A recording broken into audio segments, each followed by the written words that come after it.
Há 125 anos, uma pergunta divide o Brasil inteiro. Capitu traiu Bentinho ou foi a maior injustiça da literatura brasileira? Olha, 99% dos brasileiros têm uma opinião sobre isso, mas ninguém conhece a verdade que Machado escondeu nas entrelinhas. Prepare-se porque a gente vai descobrir o segredo psicológico que vai mudar para sempre como se veem os relacionamentos.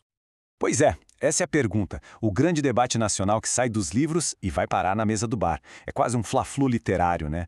E vamos combinar, a maioria das pessoas já tem um lado, uma certeza absoluta baseada na história. Uma história contada por um homem amargurado, um narrador que se pinta como a grande vítima de tudo, mas... E se eu te disser que, ao focar em achar um culpado, todo mundo caiu na armadilha mais genial já montada na literatura brasileira? A verdade sobre Dom Casmurro, gente, não tá no que a Capitu fez ou não fez. A chave do mistério tá na mente do cara que acusa. E o que a gente encontra lá dentro, é muito mais sombrio e revelador do que qualquer traição. Para a gente conseguir desvendar esse enigma, primeiro a gente precisa entender a mente por trás do crime, a mente do criador. Afinal, a obra é sempre um reflexo do autor. E Machado de Assis, meus amigos, estava muito, mas muito longe de ser um homem comum. Pensa comigo no Rio de Janeiro do finalzinho do século XIX. Machado de Assis nasceu em 1839, filho de um pintor de paredes mulato e uma lavadeira portuguesa. O cara já começou com todas as desvantagens sociais da época. Era mestiço, pobre, ainda por cima gago e epilético. E mesmo com tudo isso contra ele, se tornou autodidata, aprendeu várias línguas e foi de aprendiz de tipógrafo a nada mais nada menos que presidente da Academia Brasileira de Letras. Ele era o verdadeiro outsider, sabe? Aquele que observa a elite branca e hipócrita do Segundo Império com uma lente de aumento. E foi essa posição única de quem vê o baile do lado de fora que deu a ele a perspicácia cínica e brilhante para dissecar a sociedade e criar o narrador menos confiável de toda a literatura, Bento Santiago, o nosso Dom Casmurro. Olha só que perfeito o que a Ana Maria Haddad Baptista fala no prefácio desta edição. Ela diz que Machado não é só um escritor, ele é um mestre da condição humana, um psicólogo, quase um cirurgião da alma. Com Dom Casmurro, ele não escreveu um simples romance de traição, não, ele montou um laboratório, um experimento psicológico cruel e preciso, onde nós, os leitores, somos as cobaias. E a gente é forçado a encarar de frente as nossas próprias certezas e preconceitos. Então, beleza. Como é que a gente resolve esse caso? A resposta não está em procurar provas fora do livro. Ela está em analisar a única testemunha que a gente tem, o próprio Bentinho. O livro inteiro é o depoimento dele, a versão dele dos fatos. E é nesse depoimento que o Machado escondeu 5 pistas. 5 chaves que, quando a gente junta tudo, não só inocentam a Capitu, mas revelam uma verdade muito mais profunda sobre nós mesmos. Vamos investigar cada uma delas. A primeira pista, a mais importante de todas, a base de toda a nossa investigação é: Bento Santiago, o nosso narrador, não é confiável. Sendo bem direto, ele é um manipulador de primeira. Pensa bem, ele está recontando a vida dele décadas depois de tudo acontecer com um objetivo muito claro: construir uma história que o coloque como o coitadinho, a vítima, e que justifique as atrocidades que ele cometeu. Ele é basicamente o protótipo do ex-tóxico que edita o passado para sair como o herói injustiçado. E o mais genial é que o próprio Bentinho entrega a estratégia dele. Nesse trecho, ele promete contar tudo, o bem e o mal. Só que essa é uma promessa de honestidade que ele quebra em cada página. Ele descreve com todos os detalhes o suposto mal que os outros fizeram para ele. Mas, que conveniente, ele esquece de detalhar o próprio mal. O ciúme doentio, as paranoias, a crueldade com que ele trata a esposa e o filho. Essa frase não é uma prova de sinceridade, é a confissão de que ele está conscientemente construindo um personagem. É a prova de que a gente está lendo ficção dentro da ficção. Então, na prática, existem 2 Bentinhos. De um lado, a vítima, o personagem que ele quer que a gente compre, o jovem puro, apaixonado, que foi apunhalado pelas costas. Do outro lado, o manipulador, o homem real por trás da história, um advogado que usa as palavras como arma para construir um caso a seu favor. Um sujeito tão consumido pelo ciúme que não consegue mais separar o que é real do que a paranoia e que no processo destrói a vida de todo mundo. O grande truque do Machado foi fazer a gente sentir pena do monstro. Isso leva a gente direto para a segunda pista, que muda completamente o jogo. O verdadeiro protagonista de Dom Casmurro não é o Bentinho, não é a Capitu. É uma força invisível, um sentimento que corrói tudo por dentro, o ciúme. O livro é, na sua essência, um estudo de caso sobre a psicologia do ciúme patológico. Vamos ser bem sinceros aqui, sem romantizar. Ciúme não é prova de amor, é sintoma de posse. Amor de verdade precisa de confiança, de liberdade. Já o ciúme, ele se alimenta do medo de perder e da desconfiança total. O Bentinho não ama a Capitu. Ele a quer como se fosse um objeto, uma propriedade dele. Cada gesto, cada olhar, cada amigo da Capitu é visto através da lente distorcida da insegurança dele. É ele projetando os próprios fantasmas nela. E isso é algo que a gente vê na vida real o tempo todo, né? Quantos relacionamentos são sabotados porque uma pessoa, lá no fundo, não acredita que merece ser amada e, sem nem perceber, começa a criar cenários de traição. O Bentinho é a personificação literária desse processo todo. E agora, vamos falar dela, a personagem mais enigmática e, sem dúvida, a mais injustiçada da nossa literatura. E se a Capitu não for a vilã, mas sim a primeira grande heroína feminista da ficção brasileira? Essa terceira pista convida a gente a olhar para a Capitu não com os olhos doentios do Bentinho, mas pelo que ela realmente é. Uma mulher muito, mas muito à frente do seu tempo.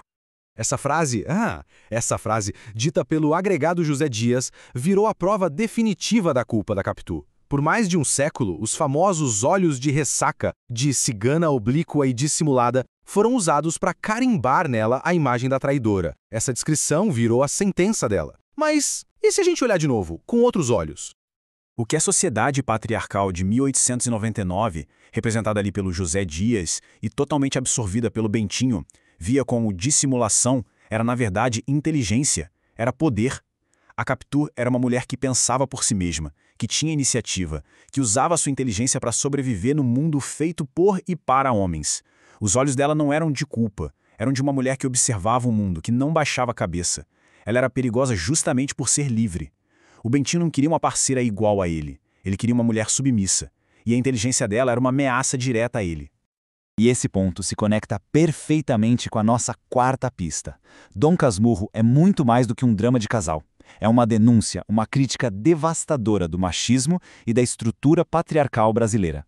O Machado de Assis usou a história de um relacionamento para fazer um raio-x de toda uma sociedade opressora.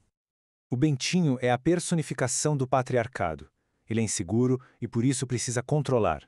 Ele é possessivo e por isso enxerga a mulher como propriedade.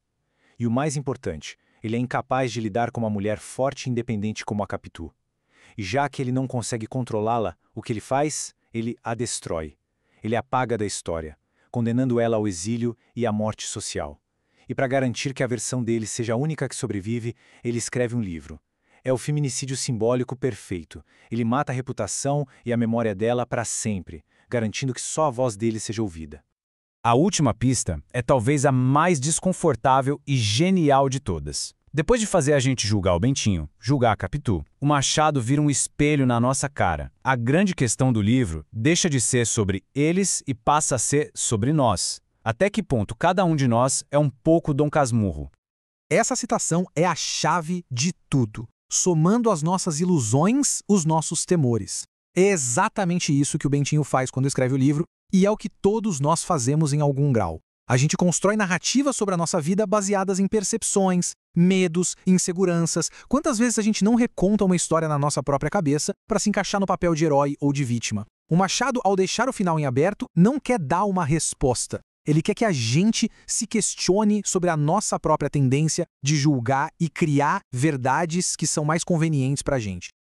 Bom, juntando todas essas pistas, a testemunha mentirosa, o protagonismo do ciúme, a releitura da Capitu, a crítica social e esse espelho que ele bota na nossa frente, a gente pode finalmente chegar a um veredito. Depois de 125 anos, a investigação está pronta para revelar o verdadeiro culpado de Dom Casmurro. E o veredito é este. Capitu é inocente das acusações feitas pelo narrador. Bentinho é culpado pelas suas ações, sim, mas ele é, antes de tudo, um instrumento. Os verdadeiros vilões, os grandes arquitetos dessa tragédia, não são pessoas. São as forças abstratas que dominam o Bentinho, o ciúme patológico e o patriarcado opressor. Foram essas duas forças que envenenaram a mente dele e destruíram a vida da Capitu. Essa é a grande reviravolta que Machado nos deixou. Mas claro, nenhuma análise estaria completa sem um olhar crítico sobre a própria obra. Machado era um gênio, mas também era um homem do seu tempo. E o livro, claro, reflete as tensões e os limites daquela época. Mesmo sendo uma crítica ao machismo, a obra é contada por uma voz masculina e, inevitavelmente, acaba refletindo alguns preconceitos da época. A ambiguidade, que é genial do ponto de vista literário, pode ser bem frustrante para quem quer uma resposta preto no branco. E claro, o foco é na elite branca do Rio de Janeiro, uma bolha que ignorava a realidade da maior parte do Brasil que tinha acabado de sair da escravidão. Mas, paradoxalmente, são esses limites que tornam a obra ainda mais real, mais humana, um retrato fiel do seu tempo e lugar. Certo. Mas como é que a gente traz essa análise de um livro de 1899 para a nossa vida hoje? O Machado nos deixou uma ferramenta poderosa para a gente evitar virar os Dom Casmurros das nossas próprias histórias. A gente pode chamar de o teste do espelho de Bentinho. É um microexperimento de autoanálise. A proposta é simples. Por uma semana, toda vez que pintar um sentimento de ciúme, de suspeita ou de ressentimento num relacionamento, pare um segundo e reflita. Primeiro, essa suspeita tem base em fatos concretos ou é coisa das minhas inseguranças e medos? Segundo, minha atitude é uma tentativa de amar de verdade ou de possuir a outra pessoa? E terceiro, se eu fosse contar essa história para alguém, eu me colocaria como a pura vítima ou eu buscaria com honestidade a minha parte de responsabilidade? E aí vai o desafio final. Escolha uma situação da sua vida onde você se sentiu muito traído ou injustiçado e tente recontar essa mesma história, mas pela perspectiva da outra pessoa. A pergunta final que fica para a gente pensar é: em que momentos da vida a gente corre o risco de virar o Dom Casmurro da nossa própria história? Fica o desafio aqui nos comentários. Quem se sentir à vontade, compartilhe uma situação em que as próprias inseguranças quase destruíram um relacionamento. Se essa análise abriu a sua mente, deixa aquele like e se inscreve no canal para não perder as próximas. O link para o livro está na descrição. Até mais.